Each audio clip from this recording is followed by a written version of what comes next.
अच्छा, लंका और अयोध्या में अंतर क्या है? चलो सुनो, लंका क्या है और अयोध्या क्या है, अंतर सुनो। जहां दमन करके राजपाट की सत्ता को पाया जाए वो लंका है, और जहां प्रजा के स्वभाव प्रेमवश सत्ता पर राजगद्दी पर बैठाया जाए वो अयोध्या है। लंका और अयोध्या में अंतर क्या भैया? जहां भाई का हक छुड़ाकर भाई के ऊपर चरण का प्रहार किया जाए वो लंका है, और जहां भाई के लिए राज्य को छोड़ दिया जाए वो अयोध्या है। आहा, धन्य है अयोध्या, और धन्य है अयोध्या के श्री राम जी। एक रावण ऐसा भाई है जो अपने भाई विभीषण को पीटता है, पाद का प्रहार करता। एक भाई श्री राम जी है जो भरत जी के लिए 14 साल का वनवास स्वीकार कर लेते हैं। हमको एक कथा याद आ गई तो हम सुनाबे आपको। आहा, जब राम जी 14 साल वनवास के लिए निकले ना, तो चित्रकूट तक राम जी चल पड़े, पांव में बिना पन्ही के चले।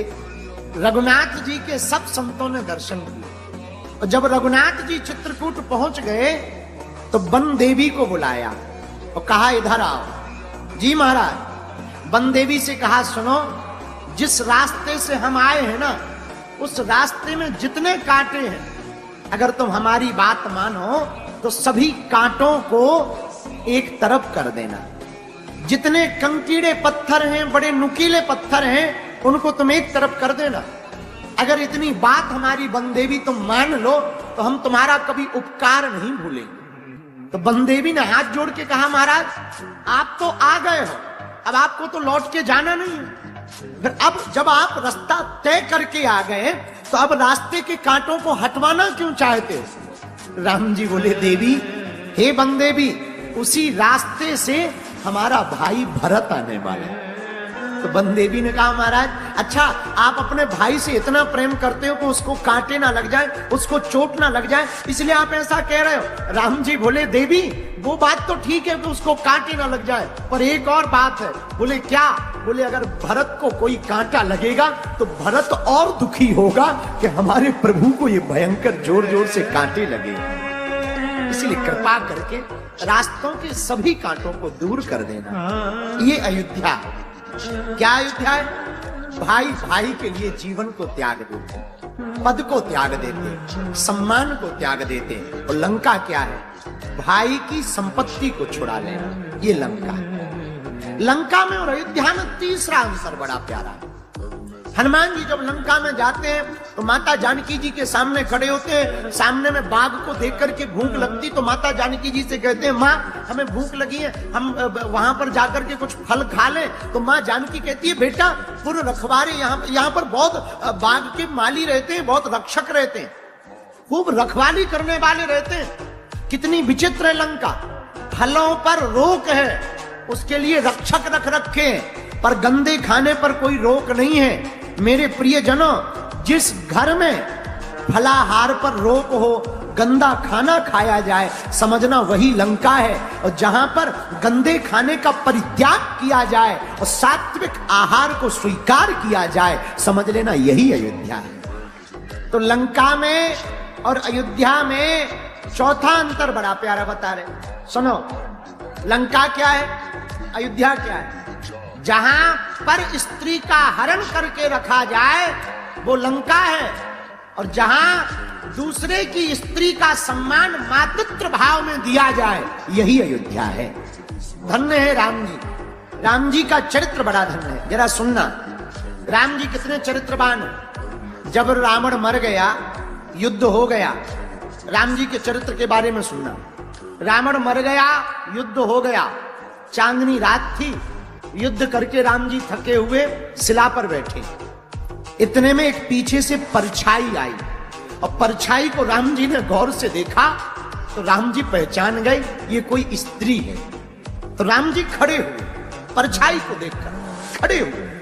और जब परछाई को देख करके राम जी खड़े हुए तो मुंह टेढ़ा नहीं किया, वैसे ही खड़े खड़े हाथ जोड़कर पूछा, मां तुम कौन हो? तो वो स्त्री फूट फूट कर रोने लगी। राम जी बोले, रघुनाथ जी बोले, मां क्यों रो रही हो, क्या बात है जो तुम इतना जोर जोर से रो रही हो। तब पता है वो स्त्री ने क्या परिचय दिया। वो स्त्री बोली, राम मैं अभाग्नि अत्याचारी रावण की पत्नी मंदोदरी, और आज मेरा पति वीर गति को प्राप्त हो गया, मर गया। तो राम जी ने कहा कि मां इतनी रात को तुम यहां क्या कर रही, तुम मुझसे मिलने आई हो।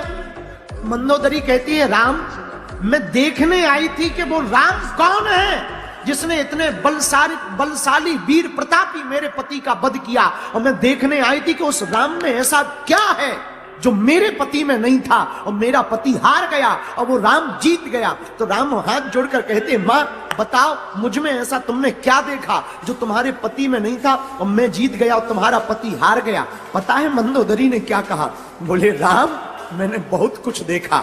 मां बताओ क्या देखा। मंदोदरी कहती, राम एक मेरा पति था जो दूसरे की स्त्री को अपनी पत्नी बनाना चाहता था, और एक राम तुम हो कि छाया को देख करके भी मां से संबोधित करते हो। ये हमारे राम का चरित्र है मेरे प्रियजनों। जो पराई स्त्री को अपना बनाने का ध्येय रखे वो लंका है, और जो दूसरे की स्त्री को मातृत्व भाव से देखे बस वही अयोध्या है। पांचवा कारण और सुनिए, पांचवा अंतर अयोध्या में और लंका में। लंका कहां है और अयोध्या कहां है मेरे प्रियजनों। जहां देवताओं की शक्तियों का दुरुपयोग किया जाए वो लंका है, जहां देवताओं की शक्तियों का सदुपयोग किया जाए वो अयोध्या है। रावण के पास शक्तियां तो हैं पर दुरुपयोग है, राम जी के पास शक्तियां हैं पर सदुपयोग है। हनुमान जी महाराज जब लंका में प्रवेश करते हैं तो लंका में प्रवेश हनुमान जी महाराज बड़े अनूठे तरीके से कर देंगे। हृदय में हनुमान जी ने राम जी को रखा, लंका में प्रवेश किया। पर यहां पर गोस्वामी जी ने एक बात बड़ी विचित्र लिखी जो कई बार कई संत उस पर तर्क वितर्क करते हैं। गोस्वामी जी कहते हैं हनुमान जी लंका में गए तो पर मंदिर गए। तो किसी ने कहा कि लंका में मंदिर कहां, वो तो भवन है, फिर लंका में मंदिर कहां। पर हमारे हनुमान जी की दृष्टि के कारण गोस्वामी जी ने मंदिर लिखा है। पता है क्या लिखा, हनुमान जी की दृष्टि क्या है। हनुमान जी लंका में जब गए ना तो हनुमान जी रावण को देखने नहीं गए। हनुमान जी की प्रत्येक भवन में यही दृष्टि है कि हो सकता हमारी मां जानकी इसी मकान में हो, और जहां जानकी माता होगी वो मकान नहीं वो मंदिर हो जाएगा। हनुमान जी पूरी लंका में घर घर गए पर कहीं पर भी जानकी माता नहीं दिखाई पड़ी। कोई सुंदर तो दिखे पर चरित्र खराब दिखे, पर कोई वेशभूषा में विचित्र दिखे तो कोई बोलचाल में विचित्र दिखे। सब मद में मतवारे देखे। रावण के भवन में भी हनुमान जी गए, रावण भी बड़ा विचित्र स्थिति में पड़ा हुआ है। हनुमान जी ने आसपास स्त्रियों को देखा तो देखा यहाँ पर कहीं पर भी जानकी माता नहीं है।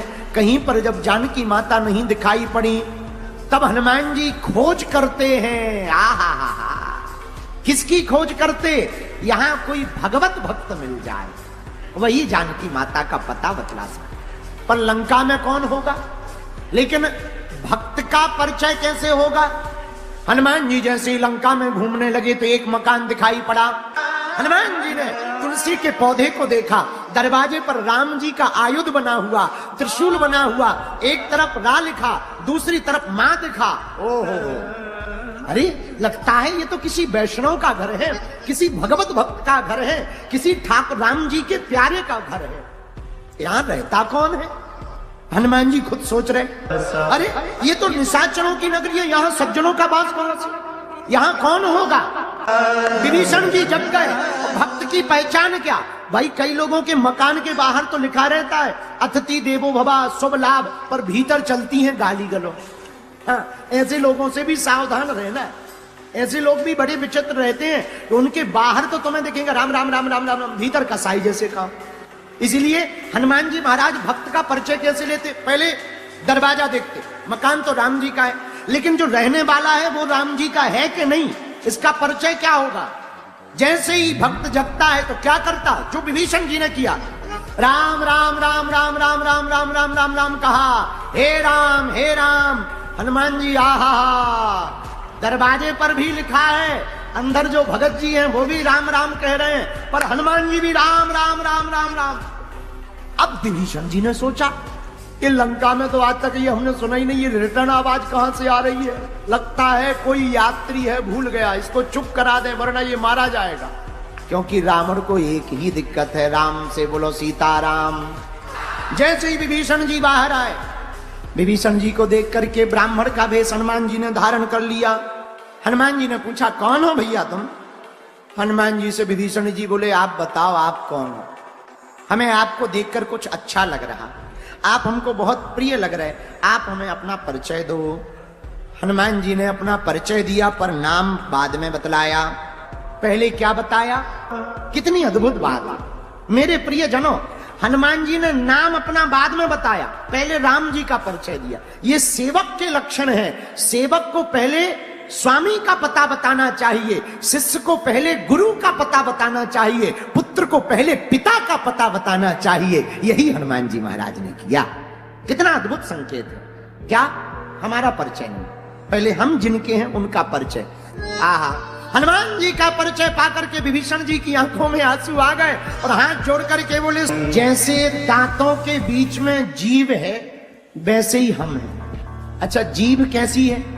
जीभ की बड़ी दुर्दशा, पर जो काम जीभ करती है वो बड़ी स्वीकार योग्य है। तुम देखना, कभी खाना खाते समय दांतों में तिनका फंस जाए तो बेचारी जीभ तब तक शांत नहीं बैठती है जब तक तिनका निकल नहीं जाता। वो बार बार बार बार बार बार बार बार वहीं जाती है जाती है जाती है। अच्छा, कितना अच्छा चाहती, दर्द दांतों को है पर चिंता जीभ को। जीव संत है, दर्द दुनिया वालों को होता है पर चिंता संत को होती है। तो दर्द दांतों को है पर चिंता जीभ को है। जीभ बार बार जाती है, कुरेदती है, बार बार जाती है। अच्छा, अब दांत तो पूछो ही मत, इतने खतरनाक। जीभ इतना भला चाहती, फिर भी दांतों के बीच में कभी बेचारी फंस जाए तो एकदम कट उड़ा देती, बड़ी आफत कर देते हैं। विभीषण जी हनुमान जी से बोले हनुमान जी यही हमारी दशा है। क्या दशा है? सुनहु पवन सुत रहन हमारी, जिमि दस नन महु जीभ बिचारी। ये राक्षस हैं, हम इनका भला चाहते फिर भी इनका मौका जब भी लगते खूब पीटते। हमारी तो बुरी दुर्दशा है। हनुमान जी बोले विभीषण जी चिंता ना करो, जीभ जो बिगाड़ सकती है वो कोई नहीं बिगाड़ सकता। बोले कैसे?